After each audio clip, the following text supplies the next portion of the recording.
Good day, and welcome to another episode of Throwing It Back with Sean Farrell. I am Sean Farrell. God is great all the time. All the time, God is great. And let's not waste no time. Let's get right to it. So, you may see me rubbing my eye. That's because my eye has been a little bit burning, okay? So, I kind of had to cut the last video I did short, okay? So, if you see me rubbing my eye like this, it's because there's a little bit of a burning going on, okay? So, there. Just wanted to get that out of the way before we get into it, okay? So,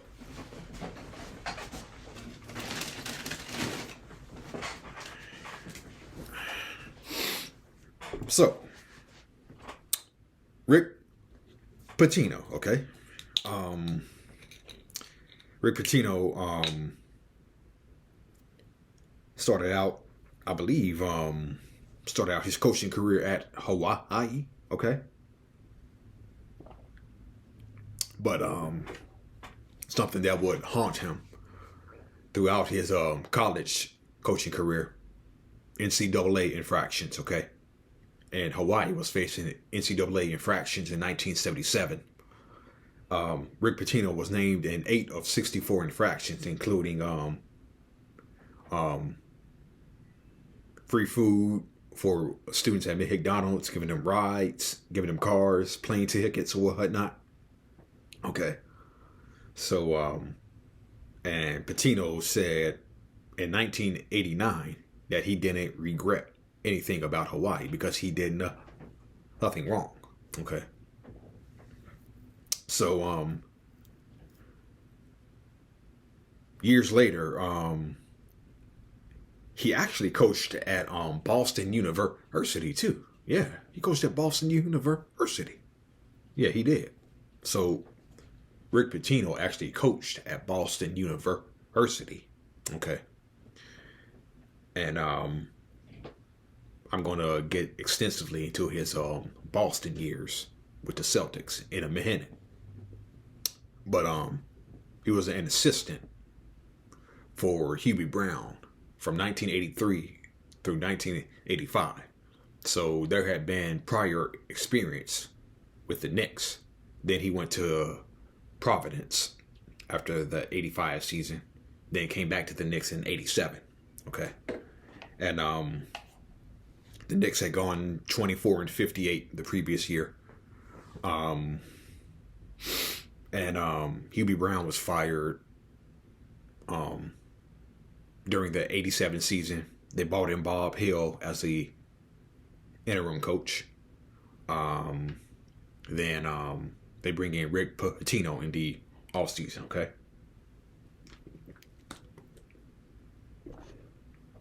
And I talked about Al Bianchi.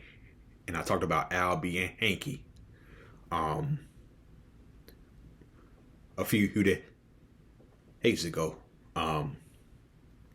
Al Bianchi, who was hired 5 days before Rick Pitino was hired, okay, said it came down to either John McLeod,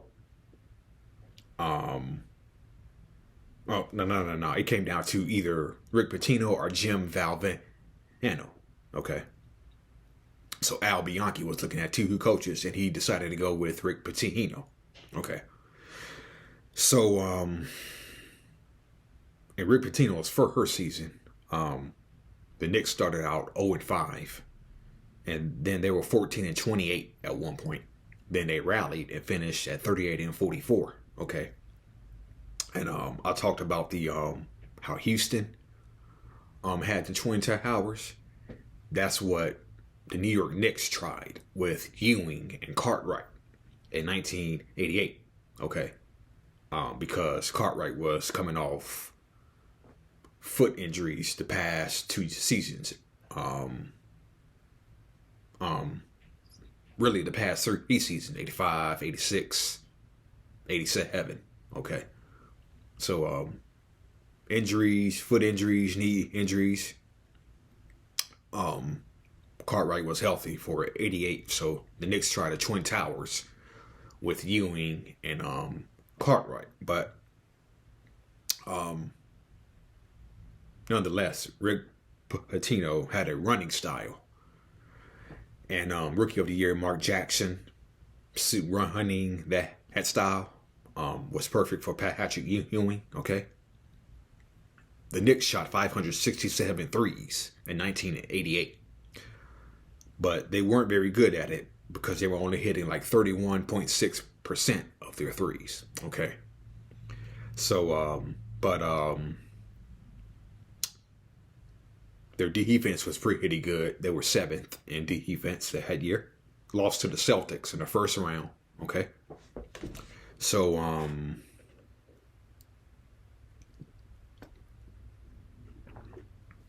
so 1989 comes around, and Larry Bird is injured. So that opens the door for the Knicks. The Knicks go 52-30. Of course, the big trade, Cartwright for Oakley before the start of the season. Then obviously to bring in Rod Strickland too. They go 52-30, okay. And they were right up there in the upper echelon with Detroit, who was 63-19, and Cleveland, they were 57-25, and Atlanta, they were 52-30.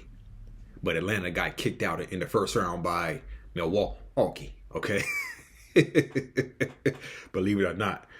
And the Hawks had acquired Moses Malone and Reggie Theus before the season, okay? So as a result, they went 52-30, but still got kicked out of the first round by the Milwaukee Bucks, okay? Nonetheless, the Knicks went 52-30 and were in the upper echelon. And this is going to blow your mind right here. Detroit went 63-19 in 1989. They lost all 4 regular season meetings to the Knicks that year. I kid you not.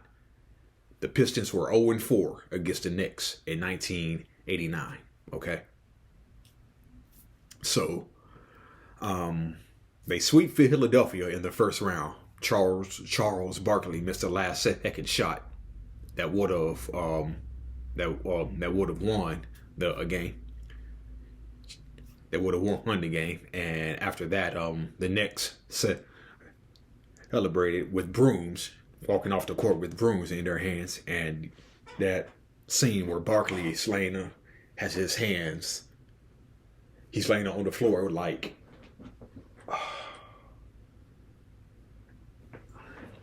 that scene where Barkley's laying on the floor with his hands on his head, not believing, can't believe what just happened. Okay, so they sweep the Sixers, then they run into the Chicago Bulls. Okay, then they run into the Chicago Bulls. Needless to say, Jordan pretty much torched them the whole series. Okay, including Jordan went off for 40 in Game 6, okay? And Johnny Newman missed the last second shot that would have won the game for the Knicks. And just as a side note, Jordan averaged 35.7 points, shot 55% from the field, 9.5 rebounds, 8.3 assists, 2.5 steals, and 1.3 blocks per game, okay? Yeah.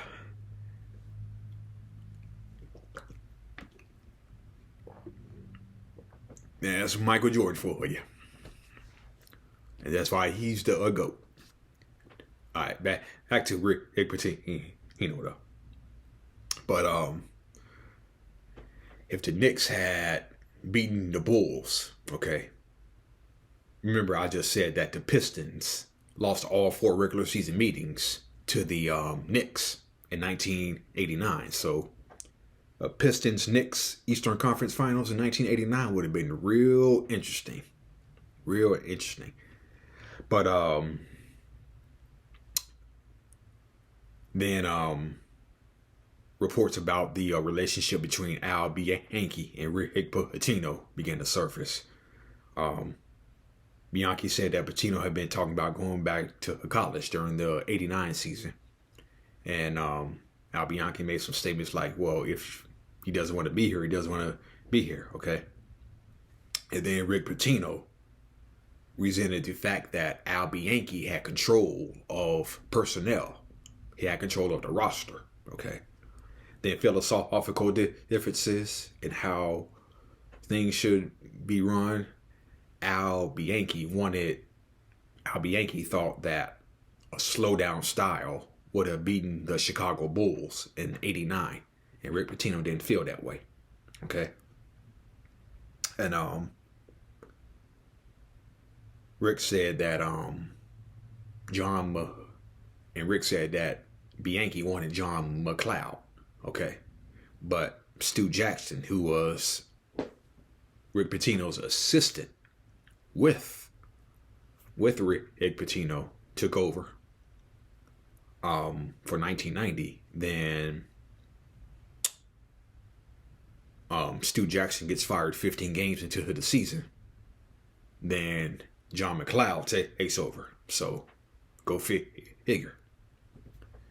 But yeah, just philosophical differences. Okay, philosophical differences between Rick and Al Bianchi led to Pitino going to Kentucky after the 1989 season, where he actually won a national championship in 1996 with the Wildcats. Tony Delk was on that team. Derek Anderson was on their team. Ron Mercer was on that team. So yeah. All right. I'm gonna go on ahead and take a real quick break, and because I said that I'm gonna get extensively into Rick Pitino's Celtic years, so I'm gonna take a short break. I'll be right back on Throwing It Back with Sean Farrell. Okay, welcome back to Throwing It Back with Sean Farrell, and so the Boston Celtics were undoubtedly the worst team in the NBA in 1997, going 15-67. Okay, they started out the season 5-21. They were 11-33, and then they ended up going 4-34 in their last 38 games. Okay, so 15-67. Okay, and so they bring in Rick Pitino. They bring in Rick Pitino. Okay, and the Celtics had 2 lottery balls in the lottery machine. Okay, and they had a 36% chance of getting the number 1 pick. Okay, so they had the best chance because they had 2 balls. And so Rick Pitino left Kentucky thinking that the Celtics, having a 36% chance to draft Tim Duncan, okay, he left Kentucky with the understanding that the Celtics were going to get the number 1 pick and the Celtics would get Tim Duncan, right? So they didn't get the first pick. It went to San Antonio. They instead end up with the 3rd pick and the 6th pick. The 3rd pick being Chauncey Billups and the 6th pick being Ron Mercer. Okay. And after that didn't come to fruition, getting to him Duncan, that's kind of when Rick Pitino kind of regretted leaving Kentucky, because he thought he was going to be working with Tim Duncan, not Chauncey Billups and Ron Mercer. But we're going to get into that a little bit. But I mentioned that the Celtics went 15-67 the previous year in 97. Okay, and so Jackie McMullen one of the great sports writers in Boston, Jackie McMullen, said that ML Carr accomplished two things in 1997: making them suck, okay, and then acquiring assets and stuff, okay. But Rick Pitino really didn't know the cap situation of the NBA or the Celtics, okay. So the previous season, the Celtics had paid him like $1 million to tank, okay. The Boston Celtics paid ML Carr, who was the coach at that time, $1 million to tank, to get Tim Duncan, okay. So they gave ML Carr $1 million to the tank. So Rick Pitino comes in, and not only was Pitino the head coach, but the team owner, John, what was his name? Tip of the tongue. No, I can't remember, but the team owner at that time. First guy, a guy with the first name of John, but I don't remember his last name, okay? But he was the team president at that time. And Rick Pitino persuaded the team owner to push out Red Auerbach as team president, okay? And Red Auerbach had been team president ever since he retired from coach in 1966, okay?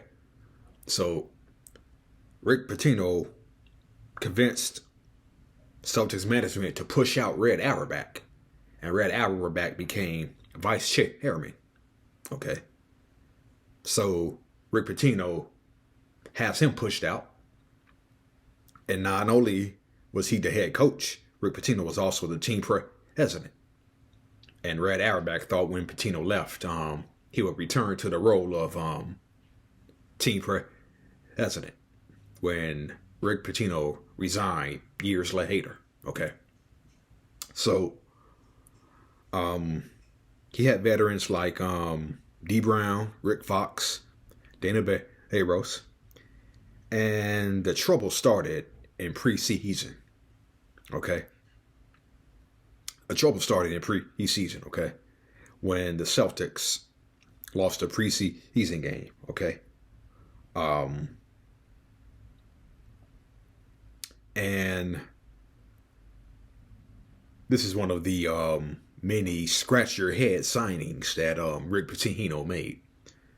They signed Chris Mills to a 7-year, $33 million contract, okay? They signed Chris Mills to a 7-year, $33 million contract, okay?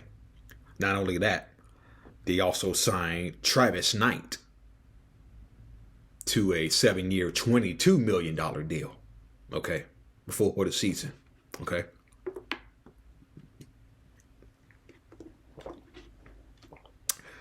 Not only that, they also cut Rick Fox too during the offseason, who I'm going to get to in a short second, okay? So, they lose a preseason game. They signed Chris Mills, who really didn't fit Rick Pitino's system. So they lose a preseason game.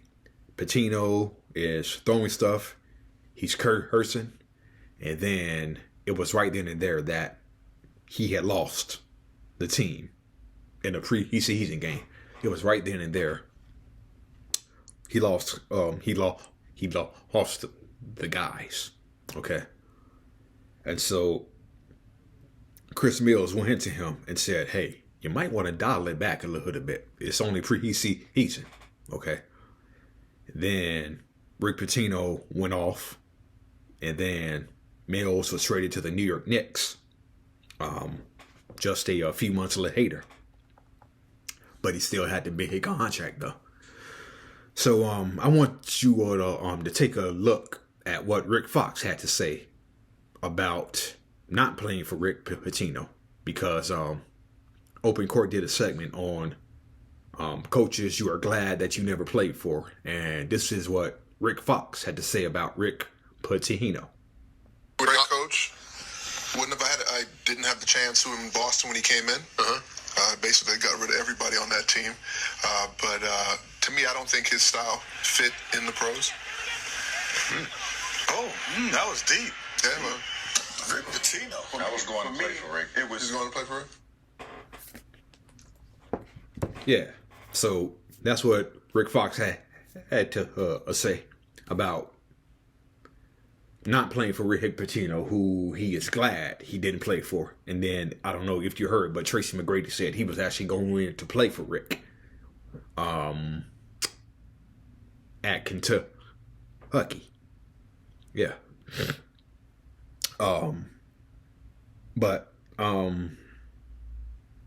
So he trades, so he goes off on a preseason loss. Then, as I said, he released Rick Fox. Fox goes to the Lakers. Then he got rid of other guys like Eric Williams.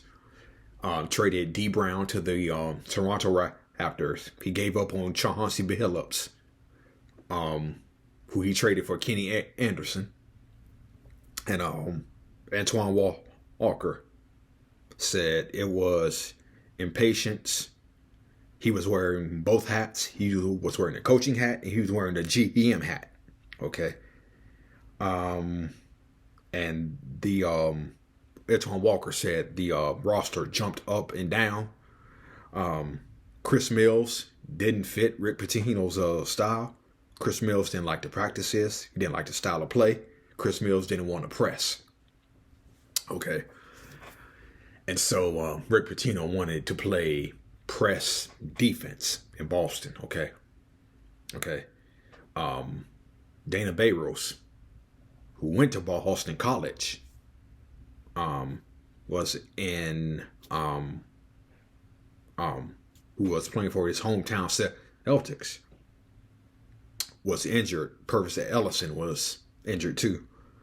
Then Tony Battie, he really didn't have a problem with Rick Pitino, but Tony Battie says that the practices were like 3 to 4 hour practices, and the older veterans were like, "This is not how it goes. 3 to 4 hours, twice a day, no recovery time." Okay, so the young guys probably could handle that, but the older veterans like Antoine Walker was like, this ain't gonna work. And you gotta, unless you forget, Antoine Walker was still a young guy, okay, so he could probably handle the grueling practices. But some of the older veterans like D Brown, said this is the way it's supposed to go. Okay. But Antoine Walker recalls you couldn't make mistakes with Rick Pitino. You had to be perfect. He was demanding all the time, which is demanding is fine, but you got to take the good with the bad. And he wasn't willing to accept 3-game, 4-game, 5-game losing streaks. And Antoine Walker said once that started happening, there's a lot of calling out and blaming that goes on. Okay. And Dana Barros says the way his communication, the way it was processed, the way it was delivered, the veterans on the team weren't accustomed to verbal abuse. Dana Barros also says Rick Pitino was loud, but he was profane. Sometimes it got personal with certain guys, but Dana Barros said it never got personal with him. When it came to Rick Pitino, it never got personal with Dana Barros. Okay, that's what Dana Barros said. But there was a meeting where Dana Barros went berserk and he just went off on guys. Antoine Walker says he was a screamer. He was a yeller. He wants you to play hard every night with maximum effort and ability. Okay. And Antoine Walker said that works in college. That works on a college level, but not in the NBA. Okay. Doesn't work in the NBA. And it goes back to what Rick Pitino said. To me, I just don't think his style ever fit the pros. And Tony Batty never had a problem with Rick Pitino because Tony Batty was a worker. He was a grinder. But Antoine Walker never really had a problem with him, with Rick Pitino. But Antoine Walker did say he was a hard guy to play for. He was a very difficult coach. He pushed guys to the max. He respected guys, respected Rick Pitino. And so Antoine Walker said he was easy to play for, Rick Pitino. But when guys got away from him, they enjoyed the time away from him, from Rick Pitino, because they just worked so hard. Okay. As far as Kenny Anderson, he said he wanted to play pressing defense, okay? But over an 82-game season, you got to do it sporadically, not night in and night out. Because in the 82-game season, you got to maintain, you got to work out, you got to take care of guys, you got to wash your bodies, okay? And if you recall, they actually beat the Chicago Bulls opening night, 92-85, okay? They actually beat the Chicago Bulls on opening night, where they played press defense, and that was kind of affecting the Bulls, okay? So they win their first game against the Bulls, and they play Milwaukee the next night, and they try to play press, okay? And it didn't work against Milwaukee, okay? So, Antoine Walker also said, when you're not winning, he was tough to be around. He said you didn't know which Rick you were going to get, good Rick, bad Rick. He gave up on Chauncey Billups midway through Chauncey's rookie year. And Antoine Walker felt that Billups, Ron Mercer, and Antoine Walker were building something special. He also had Walter McCarty on that team as well.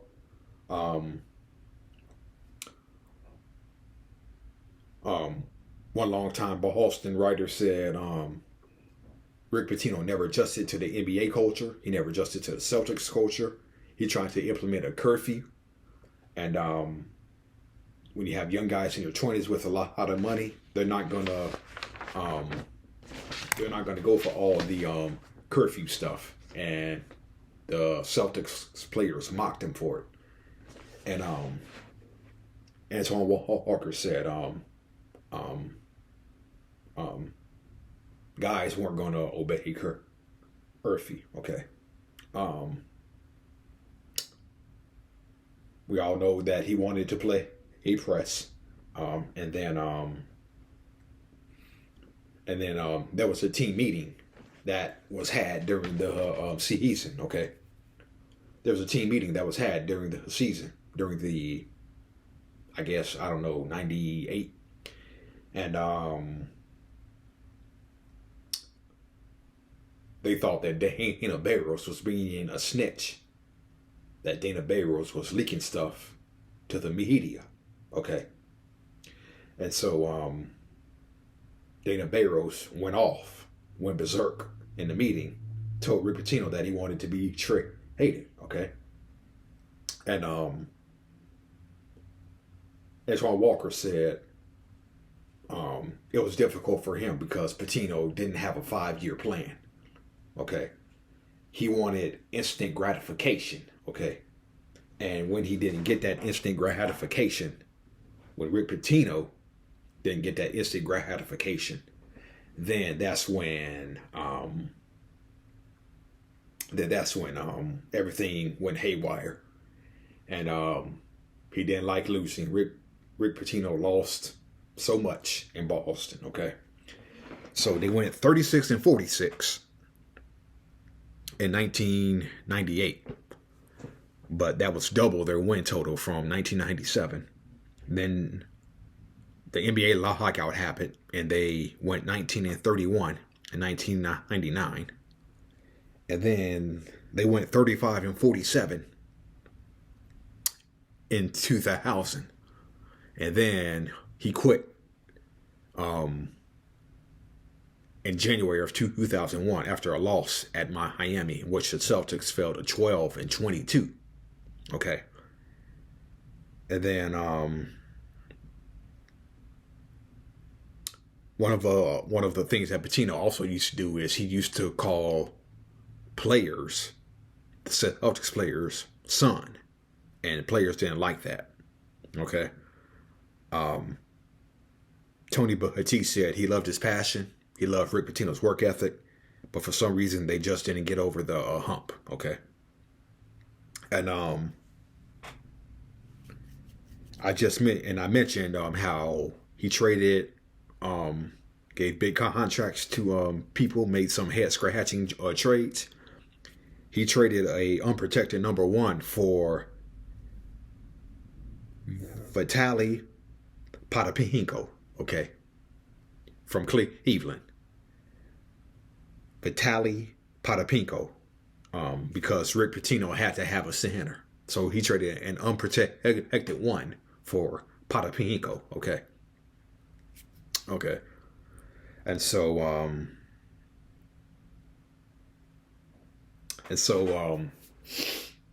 it was in the year, so it was during the 99-2000 season, Paul Pierce's second season, okay? It was a close game with the Toronto Raptors, and if you may recall, they got the inbounds to Vince Carter. Vince Carter had Adrian Griffin all over him, and Vince Carter hit a game-winning three to give the Raptors a 96-94 victory, okay? And after that, the Celtics fell to 23-34 on the year. And that was the famous Rick Pitino rant. Larry Bird's not walking through that door. Kevin McHale's not walking through that door. Robert Parrish is not walking through that door. And if they do walk through that door, they're going to be old and gray. Okay? So, the famous, they're not walking through that door rant by Rick Pitino, that was just frustration, okay? It just didn't work out. It just never worked out. And it goes back to what Rick Pitino said. Rick Fox said. Rick Pitino would be that guy for me. Didn't have a chance to play for him when he came in. Came in, basically got rid of everybody on that team. But to me, I just don't think his style ever fit the pros. There you have it. So Rick Fox was right. Rick Pitino style never hit the pros. All right, that's it, and that's all for Throwing It Back with Sean Farrell. I am Sean Farrell. God bless you all. I'm out of here. Peace.